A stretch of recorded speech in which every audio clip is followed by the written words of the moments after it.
ఒక్కసారి కొమ్మూరి గోల్డ్ కి కాల్ చేయండి. తాకట్లో ఉన్న మీ బంగారాన్ని విడిపించి మార్కెట్ ప్రైస్ కి వాళ్ళు కొనుక్కుని మిగతా డబ్బులు మీకు ఇచ్చేస్తారు. హాయ్ హలో నమస్తే, వెల్కమ్ టు మనం టీవీ. నేను మీ చార్మి. స్కామ్స్ నుంచి దూరంగా ఉండండి. మీ బ్యాంక్ ఖాతాలో ఖాళీ అవ్వకుండా మిమ్మల్ని మీరు రక్షించుకోండి. ఇరాన్, అసలు ఇరాన్లో ఏమవుతుంది? ఇరాన్లో అయ్యేదానికి ట్రంప్కి ఏంటి సంబంధం? అసలు ట్రంప్ ఎందుకు దాని గురించి మాట్లాడుతున్నాడు? వీటన్ని గురించి ఇప్పుడు ఎక్స్ప్లెయిన్ చేస్తాను. ఖచ్చితంగా ఈ వీడియో చివరి వరకు చూడండి. మీకు max of the max inputs అదేవిధంగా కంప్లీట్ డీటెయిల్స్ ఇచ్చే ప్రయత్నం చేస్తాను. సో ఇరాన్లో గత 13 రోజుల నుంచి నిరసన తెలుపుతున్నారు. ఆ నిరసనకి సంబంధించి అక్కడి ప్రభుత్వం పైన అక్కడున్న యూత్కి, అక్కడున్న ప్రజలందరికీ ఉన్న విమర్శ, ఆ విమర్శ గురించి దానికి సంబంధించి వాళ్ళు ఏమేమి చేస్తున్నారనే గురించి మాట్లాడడం. కానీ అక్కడ ఏదైతే నిరసనకారులు ఉన్నారో వాళ్ళు ఏం చేశారంటే ఒక పెద్ద ర్యాలీ తీశారు. ఆ ర్యాలీ తీస్తుండగా ఆ ర్యాలీలో 10 పరకనో లేకుంటే 100 మందో కాదు, అప్రాక్సిమేట్లీ 300 to 500 మెంబర్స్ వరకు ఉన్నారు కనిపించేందుకు. ఇంకా చాలామంది ఇతర ప్లేసెస్లలో కూడా చేస్తూ వస్తున్నారు. అయితే ఈ నిరసనకి సంబంధించి అందులో ఎవరైతే నిరసనకారులు ఉన్నారో వాళ్ళల్లో ఇప్పటి వరకు 217 మంది చనిపోయినట్టుగా అక్కడున్న 6 హాస్పిటల్స్లో ఉన్న డాక్టర్స్ నిర్ధారించడం జరిగింది. మరి ఇందులో ఎంత వాస్తవం ఉందో తెలియదు, కానీ ప్రజెంట్ అయితే 78 మెంబర్స్, నిన్న కూడా నేను 217 అనే చెప్పాను, కానీ 78 మెంబర్సే చనిపోవడం జరిగింది. సో నెక్స్ట్ ఇప్పుడు మనము ఈ ట్రంప్ ఎందుకు ఇన్వాల్వ్ అవుతున్నాడు, ట్రంప్ ఏమంటున్నాడో తెలుసా? ఈ విషయానికి సంబంధించి ట్రంప్ ఒక ట్వీట్ పెట్టడం జరిగింది. If Iran shots and violently kills peaceful protesters which is the custom, the United of America will come to their rescue. We are logged and loaded and ready to go. Thank you for attention to this matter, President Donald Trump. అంటే మేము gun load చేసుకొని ready కూర్చున్నాము, ఇట్లనే behave చేస్తే డైరెక్ట్గా shoot on orders ఇచ్చేస్తా అని చెప్పేసి ఇండైరెక్ట్గా చెప్తున్నాడు. కంప్లీట్గా ఆయన ట్వీటే పెట్టేసాడు దాని మీద. సో అసలు ట్రంప్ ఎందుకు వచ్చింది అనే దాని గురించి మాట్లాడదాం. ట్రంప్ ఎట్లా అంటే ఏదైనా జరిగిందనుకో, నేను ఇంటి పెద్ద దిక్కుని నేను రాకపోతే ఎట్లా అని అనుకుంటా. అందుకే ప్రతి దాంట్లో ట్రంప్ ఖచ్చితంగా ఇన్వాల్వ్ అవుతాడు. ఇందులో కూడా ఆయన ఇన్వాల్వ్మెంట్ అవసరం.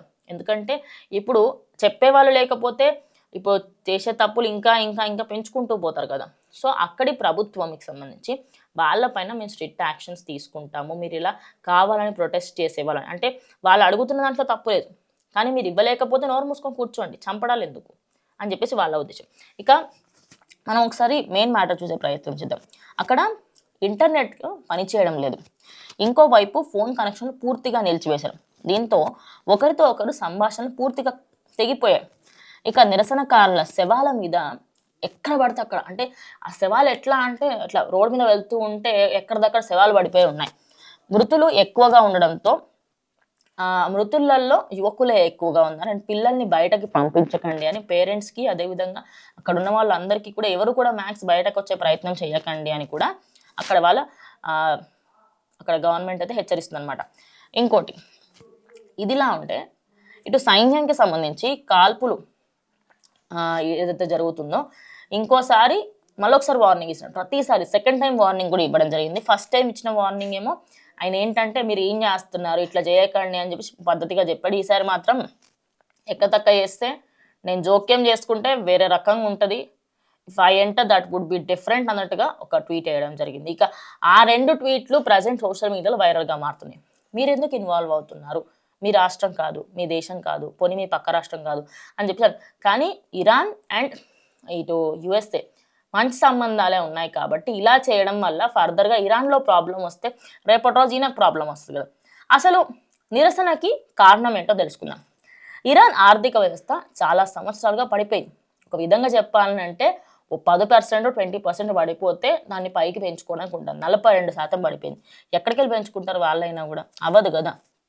దీనికి తోడుగా అనుక్రమంలో దానికి సంబంధించి ముడిపడిన అమెరికా, దీనికి తోడుగా అన్ని కార్యక్రమాలలో అమెరికాతో ముడిపడి ఉంటుంది. అన్ని ఏ తుమ్మినా దగ్గర నాకు అమెరికా సహాయం ఉంది అని చెప్పేసి.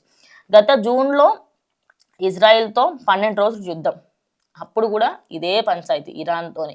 అంటే యుద్ధం ప్రకటించాలా లేకపోతే మేము అక్కడ ఉన్న వాళ్ళని చంపుకోవాలా, అంటే అక్కడ ఉన్న ఒక వ్యక్తి కూడా, ఒక ఆయన మాట్లాడడం కూడా జరిగింది. ఆయన ఏమంటున్నాడంటే వీళ్ళు ఆ గవర్నమెంట్ వాళ్ళు ట్రంప్ని మెప్పించడానికి ఇక్కడున్న ప్రజల్నే చంపుకుంటున్నారు, వీళ్ళకంటే దారుణంగా ఇంకెవరన్నా ఉంటారా అని చెప్పేసి కూడా మాట్లాడడం జరుగుతుంది.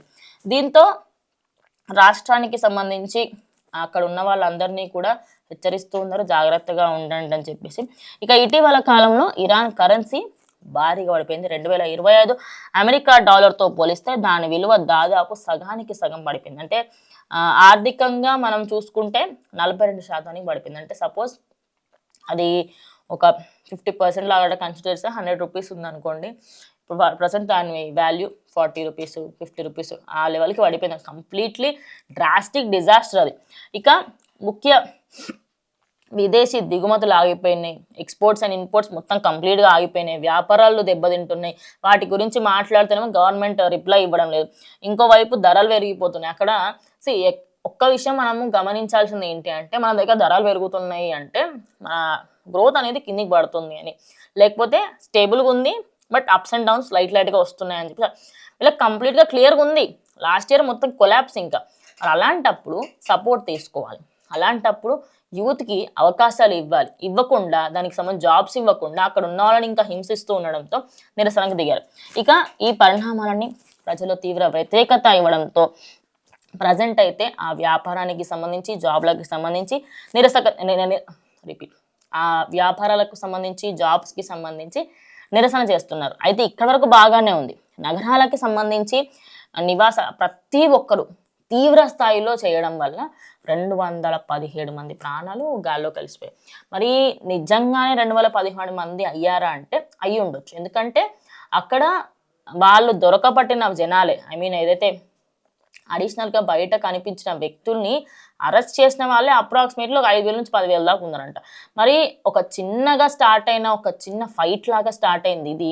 ఒక దేశానికి సంబంధించి అక్కడ ఏం జరుగుతుంది ఏంటి, ఆ ట్రంప్ ఇన్వాల్వ్ అవ్వడం, ఇప్పుడు అందరూ కూడా మొత్తం ఇరాన్ వైపే ఉంది. ఇరాన్లో అక్కడ నిరసనకారుల పైన ఇంకొకసారి మీరు చేయలేపితే ఖచ్చితంగా మేము దాడులు చేయాల్సి వస్తుంది అని చెప్పేసి ట్రంప్ అంటాడు. సో అది ఒక విధంగా కరెక్ట్ అనే చెప్పాలి. ఎందుకంటే వీళ్ళు ఇప్పుడు ఆపకపోతే రేపటి రోజు ఇరాన్ అని ఒక ప్రాంతం ఉండింది, అక్కడ ఇంతమంది జనాలు ఉండేవాళ్ళు అని చెప్పుకోవాల్సిన పరిస్థితి వస్తుంది. ఆ స్టేజ్కి ఇరాన్ రాకూడదు అంటే ఒక విధంగా కొంచెం అది పక్క రాష్ట్రాల నుంచి, పక్క దేశాల నుంచి, దానికి సంబంధించి పక్క దేశాల నుంచి కొంచెం హెల్ప్ తీసుకుంటే ఖచ్చితంగా బాగుపడుతుంది అనేది అయితే వార్తలో నిలుస్తుంది. సో చూద్దాం మరి ఇరాన్కి సంబంధించి రేపటి రోజు ఇంకేమేమి బయటపడతాయి ఏంటంటే.